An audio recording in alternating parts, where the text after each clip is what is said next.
Capítulo 8 de Uma Família Inglesa, Cenas da Vida do Porto, de Júlio Diniz. Na praça. Havia grande atividade na larga rua chamada dos Ingleses, à hora a que o filho de Mr. Richard Whitestone ali chegou. A vida comercial estava então no seu auge.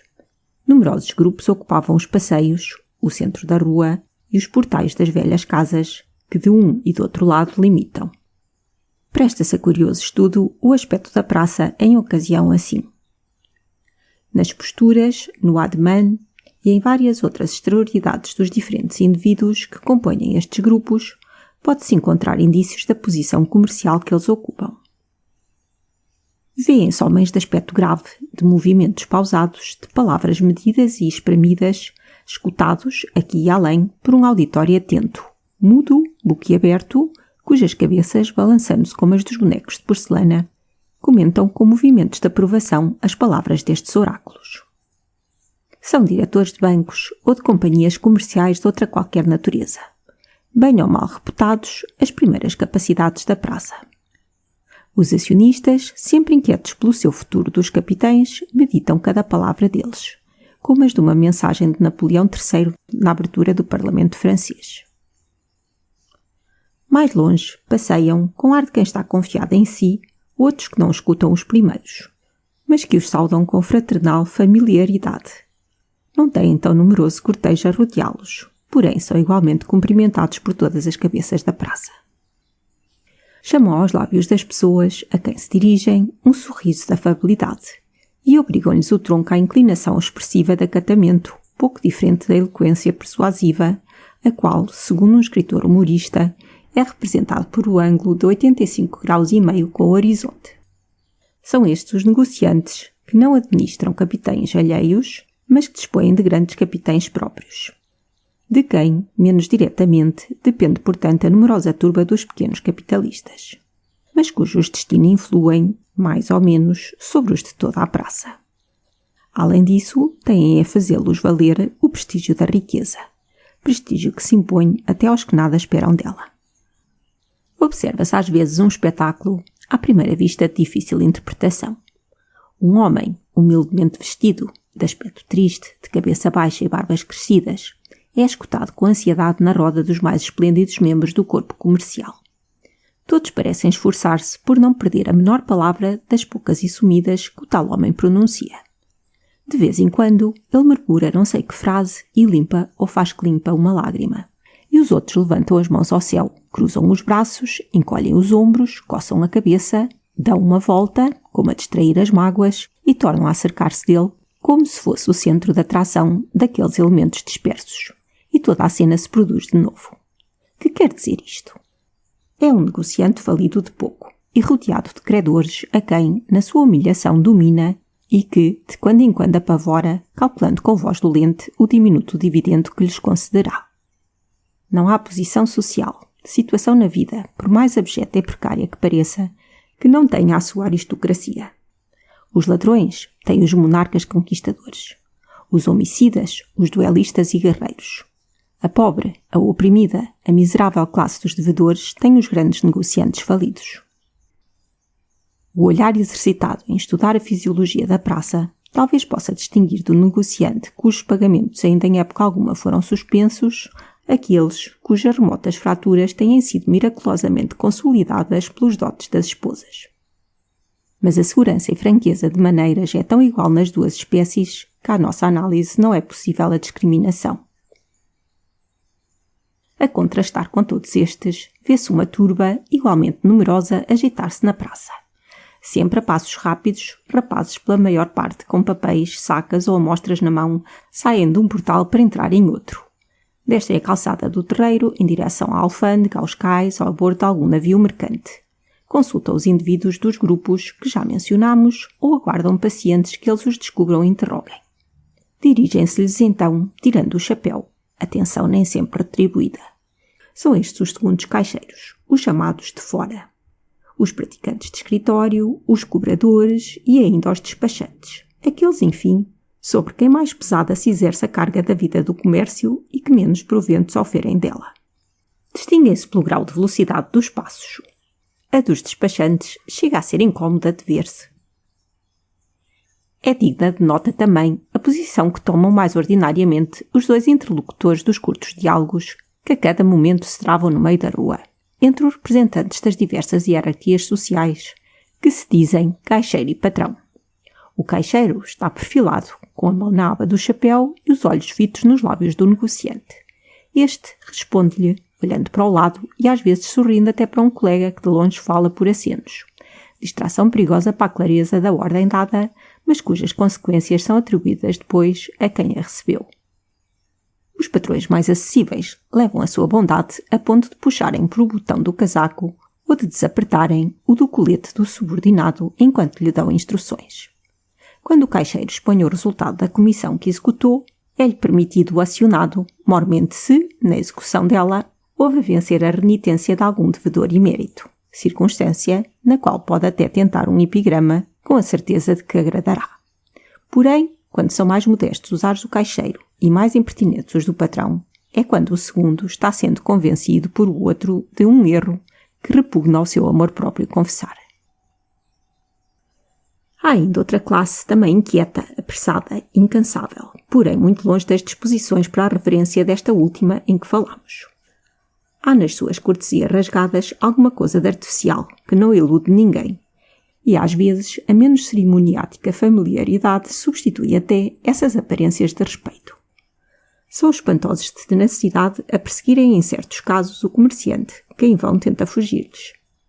Passam-lhe da esquerda para a direita, da direita para a esquerda, atravessam-se-lhes no caminho, entram com ele nos portais, sobem com ele as escadas, invadem-lhes o ádito dos escritórios, transpõem a barreira dos mostradores, encostam-se sem cerimónia às escrivaninhas, batem-lhe amigavelmente nos ombros, colocam-lhe diante dos olhos garrafas, vidros, maços de fazenda, tabela de preços, amostras de todos os géneros comerciáveis, de que andam constantemente munidos e a custo se resolvem a soltar das mãos a vítima, que chegaram a atacar. São estes os corretores e agentes de casas estrangeiras. A classe dos primeiros guarda-livros é a porção aristocrática desta burocracia ou escritoriocracia comercial. Mostra-se principalmente à janela dos primeiros andares, onde vem, de vez em quando, descansar das fadigas de uma escrituração. De ordinário, conservam a pena entre os dedos, como para significar que é momentânea a pausa, o que nem sempre sucede. Mais necessários e por isso mais apreciados e atendidos, gozam já de certas franquias e privilégios entre os da sua classe. É-lhes concedido falarem da janela para a rua com algum colega ou amigo que passa. A alguns até se permite fumar na varanda um charuto e a ausentarem-se algum tempo do escritório sem prévia requisição. Na rua saudam mais assombrados os patrões e são menos distraidamente correspondidos por estes. Acrescente-se agora a progenia ociosa dos grandes capitalistas, comerciantes honorários, cuja vida comercial se reduz, como a de Carlos, a passear na praça até às 4 horas da tarde. O brasileiro retirado, distraindo-se a presenciar, como espectador, o labutar do negócio à maneira de marítimo velho que se senta à beira-mar a olhar para as ondas de que vive arredado já. Acrescente-se ainda o empregado da alfândega, fumando o cigarro nas frequentes entreabertas de descanso de suas laboriosas manhãs. Os carrejões em disponibilidade, estacionados a cada esquina, os moços de escritório encostados às ombreiras das portas, os meninos dos diretores de companhias, confinados à vigilância de algum empregado subalterno, isto tudo composto de ingleses ruivos, de alemães louros, de brasileiros escuros, de portugueses de todas as cores, e ter-se-ia imaginado o aspecto da praça comercial do Porto à hora em que Carlos Whitestone a atravessou. Carlos passava pelos diferentes grupos ali reunidos, como por entre gente que toda lhe era igualmente familiar. Como sempre, e como em toda a parte, não se constrangia ali também. O gênio que tinha não lhe consentia etiquetas. A sua posição social não deixava que ninguém lhe estranhasse as familiaridades. Enfiava o braço num dos mais sisudos comerciantes, a quem tratava pelo nome de batismo. De repente, deixava-o para acender o charuto no cigarro de um segundo caixeiro de escritório, que o estava saboreando às ocultas, e ali mesmo pactuava com este qualquer partida de caça. Aproximava-se do grupo de capitalistas e barões que discutiam acaloradamente o relatório de uma companhia e cedo, com as suas reflexões e comentários, fazia degenerar a conversa para assunto mais frívolo e jovial. Abandonava-os e ia abraçar alguns rapazes tão laboriosos como ele, que falavam dos bailes da véspera ou abriam a boca de enfadados. Dali, dirigia-se a cumprimentar um inglês esgalgado que passava sobre uma ursa mais esgalgada ainda e examinava com os olhos de conhecedor as qualidades físicas do quadrúpede e os expedientes da arte do cavaleiro. Tolhia a passagem do despachante que atravessava a correr a praça e, apesar de tantas pressas, conseguia fazê-lo parar a escutá-lo. Chamava pelo nome o galego da esquina, para que lhe viesse sacudir a lama das botas e, durante esta operação, divertia-se a bater-lhe com o chicote na copa do chapéu. Às vezes, ouvia com aparente atenção um homem que lhe vinha falar de certo negócio pendente do escritório Whitestone. Mas, se a exposição se demorava, o seu interlocutor, quando menos o esperasse, achava-se só, porque Carlos fora, sem cerimónia, conversar com o guarda-livros, seu amigo, que avistara na janela de um primeiro andar. Tão depressa entrava em diálogo com um mendigo que lhe pedia esmola, como com qualquer rapariga cujas graças o atraíssem. Neste género de ocupações se demorou Carlos Whitestone na praça naquele dia, procurando ser visto pelo pai, único fim que tinha na ideia. Mr. Richard estava, porém, na Assembleia Inglesa ou feitoria, da qual era assíduo frequentador.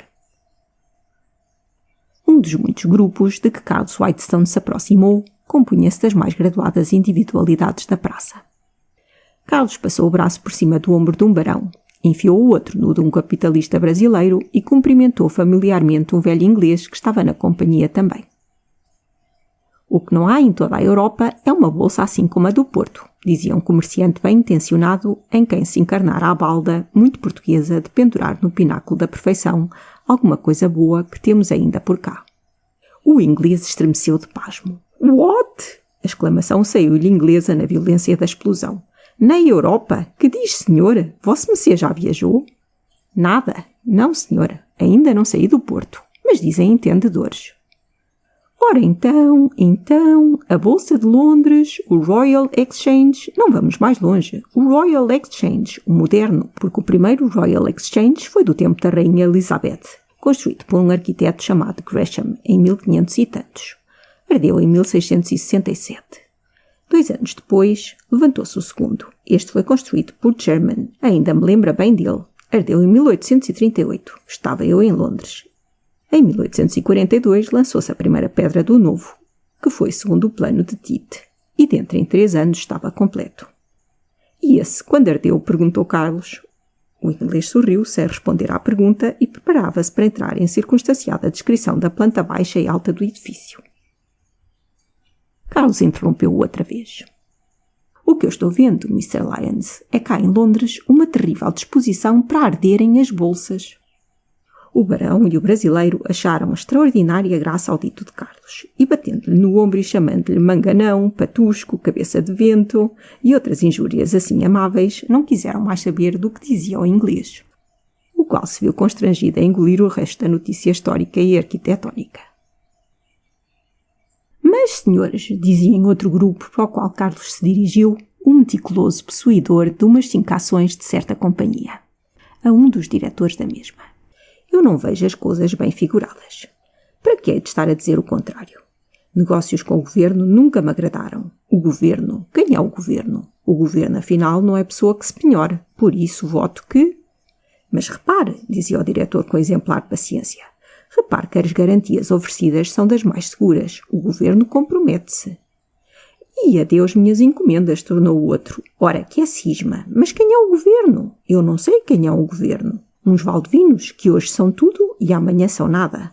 E faz-se o contrato com uns e amanhã respondem por ele caras novas. Não me entendo com isso. Muito bonitas falas, sim senhores, mas como não respondem por o que é seu, e os nossos capitães...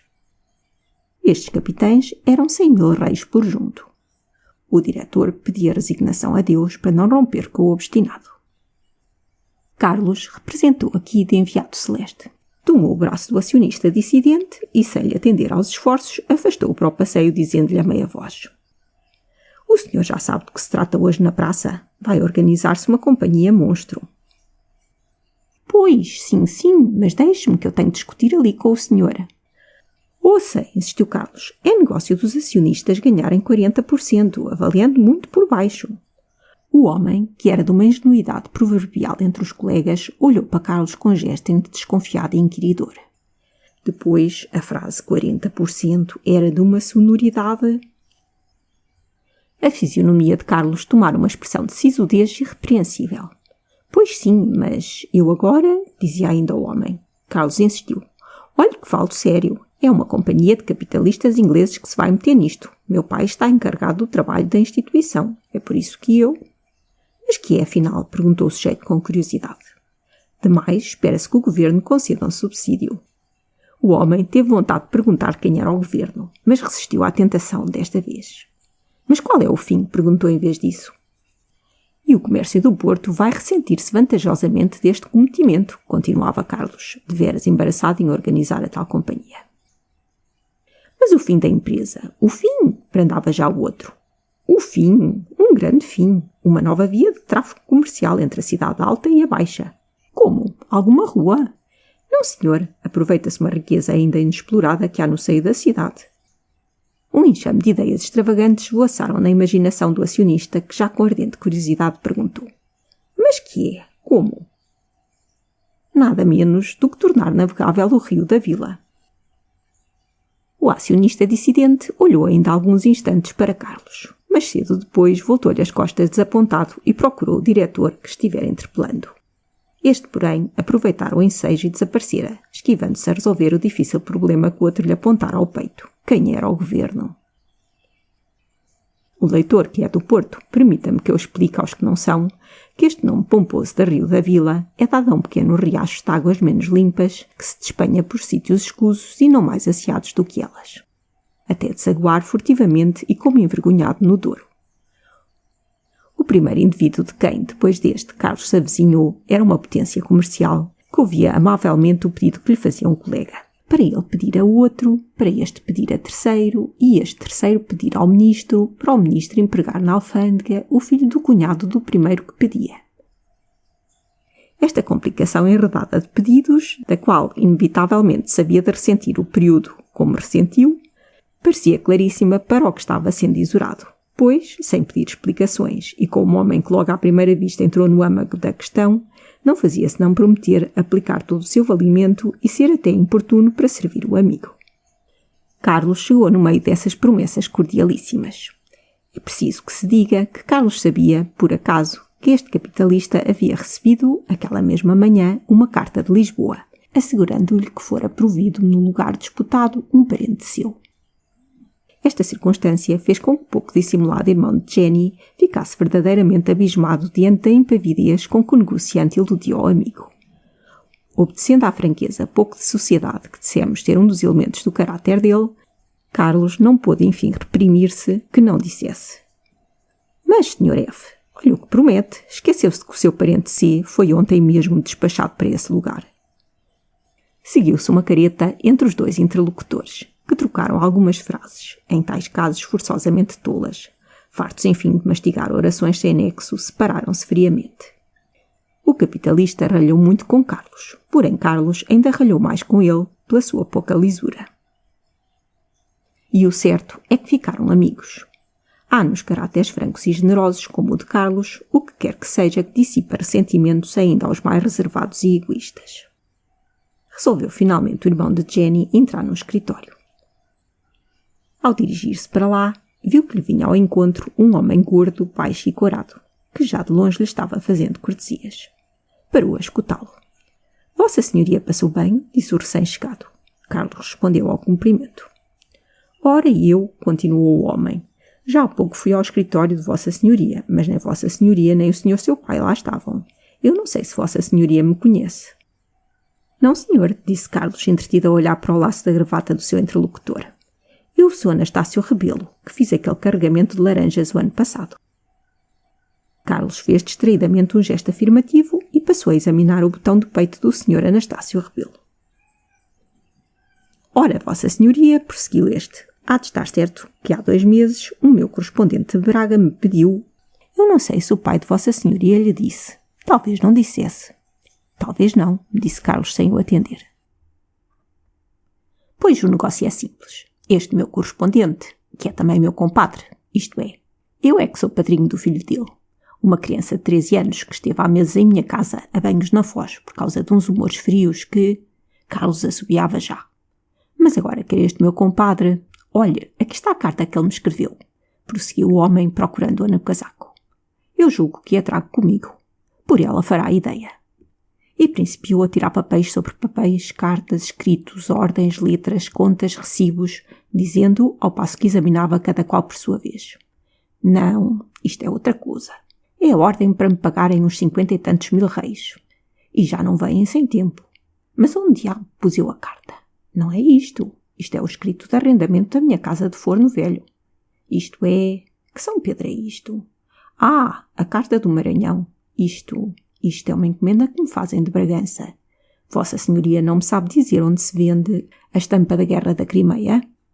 Eu? Não, senhor, disse Carlos, dando 2 passos para o escritório. Encomendaram-me e eu... Continuava o homem seguindo. Ah, achei, cá está a carta, exclamou segurando Carlos pela manga do casaco. Ora, quer ler? Eu não, senhora, respondeu este, tentando evadir-se. Prezado amigo e compadre, principiou o homem a ler. Recebi a sua de 13 e agradeço-lhe as recomendações que me manda. A comadre é a mulher dele. Recomenda-se à senhora Dona Maria do Carmo. É a minha mulher. E o Juca é o tal meu afilhado. Manda muitos beijos ao padrinho. Que é o senhor, disse Carlos, já impaciente com a maçada. Justamente, respondeu o homem, sorrindo à perspicácia de Carlos. Pois sim, mas eu agora não posso demorar-me, acrescentou Carlos, fazendo outra tentativa para fugir. Isso também não interessa, concordou o homem. Aqui mais abaixo é que, tal, sim senhores, a festa do Bom Jesus este ano promete ser feita com espavento e eu espero que vosso mercê, eles querem que eu... Com licença que estou com pressa. Sim, isto também não faz ao caso, é aqui abaixo. A Câmara Municipal foi reeleita, como sabe, a gente da oposição levou uma derrota que Carlos já não podia mais. Ora, meu caro senhor, que tenho eu com isso? Faz favor de me dizer... Tem Vossa Senhoria razão. É que eu julgava... Tal. O seguro não quer pagar os prejuízos do incêndio da minha casa da Rua do Soto. Olhe que tamanho isto de seguros. Adeus, disse Carlos, rompendo todo com o Sr. Anastácio Rebelo. Ah, é aqui. Agora sim, exclamou este triunfantemente. Cá está, aquela encomenda que eu fiz para a Inglaterra. Justamente quando o Sr. Anastácio chegava ao ponto desejado, através daquele mar cheio de baixios da carta do seu correspondente, Carlos, vendo uma galante costureira, que a passos apressados atravessava a rua, deixou-o sem cerimónia para se dirigir a ela. Adeus, minha flor. A rapariga respondeu-lhe. Ninguém o conheceu ontem no baile. Então esteve lá e prosseguiu o diálogo mesmo em presença de toda a sisuda classe comercial que ao filho de Richard Whitestone tudo desculpava. Anastácio Rebelo dobrou a carta do compadre e afastou-se escandalizado com o que via. Outros rapazes aproximaram-se. A rapariga fugiu. Carlos, depois de alguns instantes tomados por ocupações análogas às que descrevemos, caminhou enfim para o escritório. Era assim que ele tratava negócios na praça comercial. Vejamos no escritório. Fim do capítulo 8.